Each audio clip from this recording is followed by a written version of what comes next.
Dans plusieurs écoles, il n'y a ni eau ni électricité, ce qui impacte négativement le rendement des apprenants.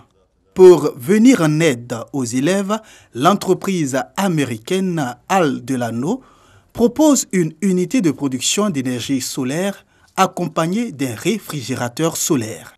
Le projet pilote verra le jour à l'école Akeloba d'Abobo Clocha Biabou. Le projet a été présenté au ministre de l'Éducation nationale, de l'enseignement technique et de la formation professionnelle. Ce groupe qui va permettre vraiment à nos enfants dans des zones rurales de vivre dans un confort, de travailler, de faire leur apprentissage dans un environnement où il y a de l'eau, où il y a de l'électricité. Et les écoles qui ont des cantines, vraiment ces écoles-là pourront effectivement bénéficier de toutes ces installations qui vont leur permettre de manger correctement. L'installation du projet pilote va mettre fin au calvaire des élèves de plusieurs écoles à Abidjan et à l'intérieur du pays.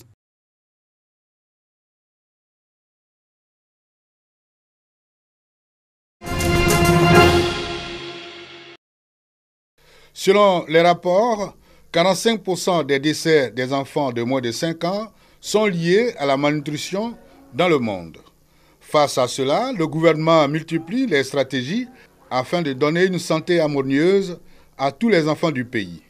Cette campagne de distribution communautaire de vitamine A aux enfants, filles et garçons âgés de 6 à 59 mois et de leur déparasitage en est une.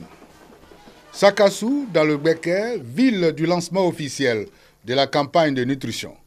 Le directeur de cabinet adjoint du ministre de la Santé et de l'Hygiène publique de revenir sur les raisons de la mise en œuvre de cette stratégie par l'État et d'exprimer la reconnaissance du gouvernement aux partenaires qui accompagnent l'action. L'État de Côte d'Ivoire, avec à sa tête le président de la République, son Excellence Alassane Ouattara, et le Premier ministre, son Excellence Amadou Gon Coulibaly, soucieux du bien-être de la population, a inscrit la lutte contre la malnutrition dans le programme social du gouvernement par la mise en œuvre d'un plan multisectoriel de nutrition 2016-2020. Mesdames et messieurs les représentants des partenaires au développement, le gouvernement, par ma voix, vous exprime une fois de plus sa gratitude et vous assure des efforts sans relâche pour l'atteinte des objectifs communs de santé. 57 districts sanitaires du pays hors routine sont concernés par cette semaine d'intensification des activités de nutrition.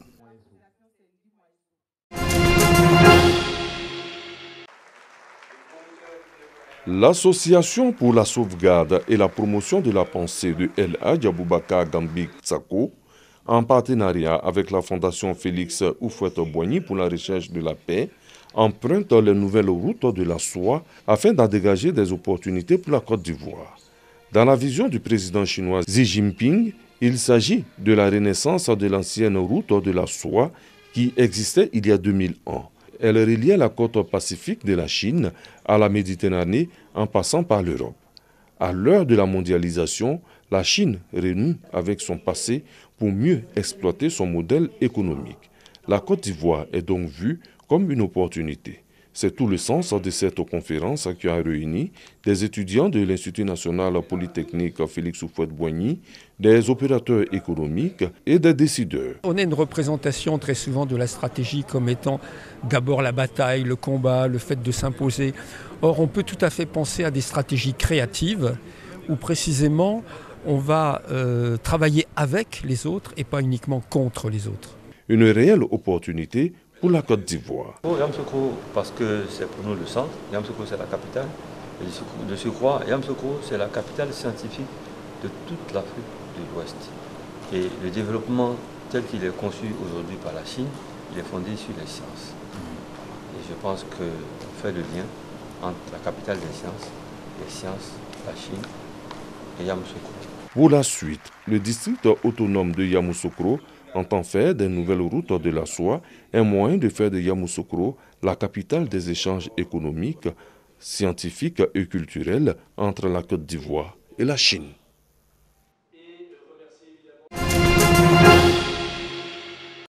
Six nouveaux ambassadeurs de paix distingués.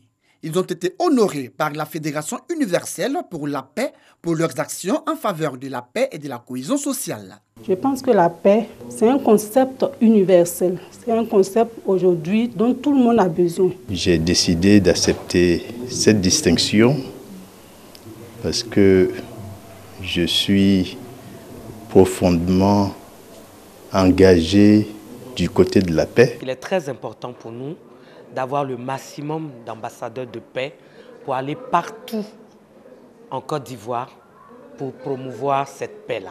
Le président de cette fédération, Akassaï Lazare, au cours de cette cérémonie de distinction, a expliqué les 5 valeurs de paix aux nouveaux ambassadeurs.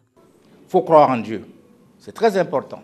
La deuxième valeur, c'est que nous devons savoir qui est l'homme. La troisième valeur universelle de paix, c'est la famille. La quatrième valeur que nous devons respecter, c'est le vivre pour les autres. La dernière, c'est que la paix, c'est une affaire très, très sérieuse qu'on ne peut pas bâtir tout seul. La Fédération universelle pour la paix et son Côte d'Ivoire compte à ce jour 4890 ambassadeurs de paix. Le représentant du ministre des Sports est le premier magistrat de la commune de Cocody en pleine séance de yoga dirigée par coach Philippe Torella.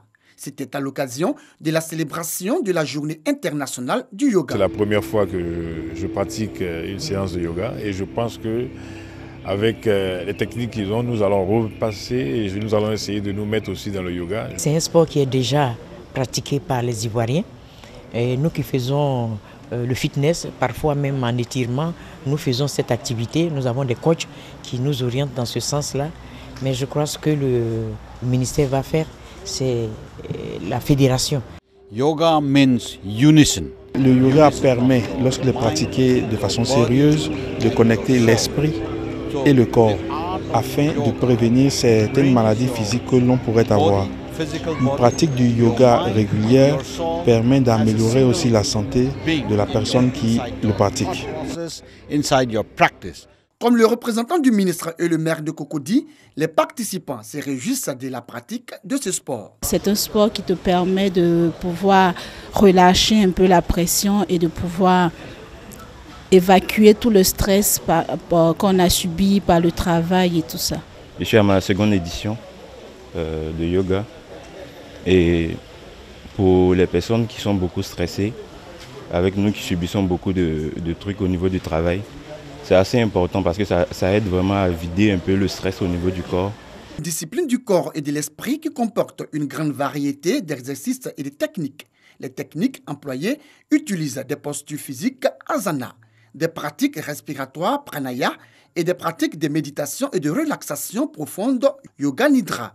Le yoga est une école de philosophie indienne qui a débuté en Inde dès le 3e millénaire avant Jésus-Christ.